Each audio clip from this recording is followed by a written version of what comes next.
Most organizations, businesses, the military, all have a code of conduct, values listed that they expect those that are involved with their organization to follow. As individuals, we need that as well. A code of conduct gives us boundaries. It directs our behavior. It helps guide our decision making. It acts as a compass. And the best code of conduct ever written is the Golden Rule. Simply treat others as you'd like to be treated yourself.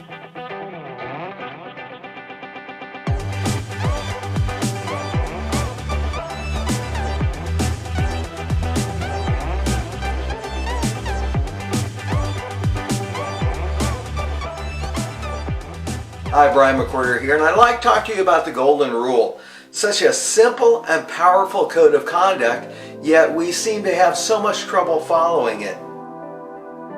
Treating others as we like to be treated ourselves. It makes sense. It is a very strong and powerful statement. I don't think there's ever been a better, simpler code of conduct written. Even a small child can understand it.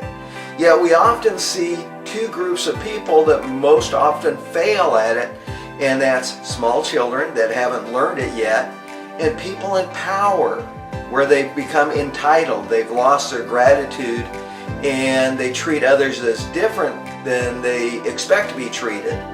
They may have a high level of authority in a business or an executive or in the government, or have fame or money, but some form of power where they think that they can treat you different from how they expect you to treat them. They devalue people while they overinflate their own sense of self-worth. And it usually bugs us. We see it as immature behavior, just like in that child. There's something that just doesn't make sense. It's incongruent that you can belittle me and expect me to respect you. Again, it becomes entitlement. We see entitlement in the child that doesn't understand empathy yet, how to care for others, and we see it with that person with power.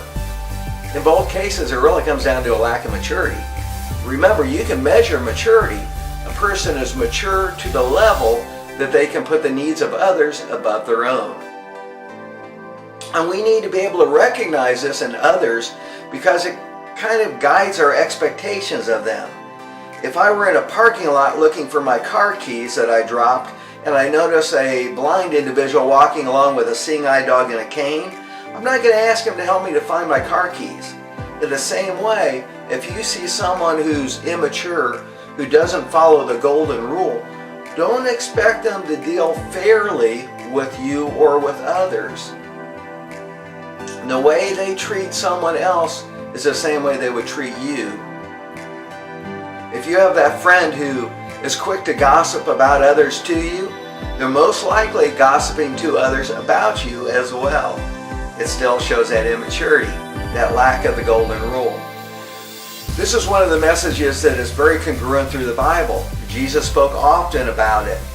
The story of the Samaritan, looking out for your neighbor, taking care of one another.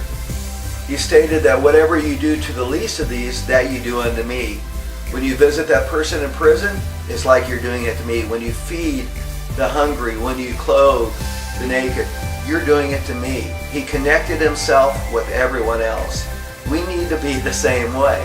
When you see someone abuse someone else, they would do it to you. In business, this is very important. Remember, all businesses are a symbiotic relationship between their employees, customers, and suppliers. And all businesses are made up of people. So if you see a business where the management really is disrespectful and not caring for their employees, to think that they would take care of their customers and suppliers is incongruent. If they would deceive or manipulate or not be ethical with one group, they'll be that way with all groups. So, the Golden Rule. Treat others as you'd like to be treated. Use that as a compass for your own behavior. Again, it helps mark your level of maturity, and recognize the Golden Rule being used or not used in people you do business with or associate with. It'll help to manage your expectations of them, like that blind person. If you don't see that level of maturity, that golden rule active in their life, then it's kind of like dealing with a scorpion. The more involved you get with them, you can expect to be stung a few times.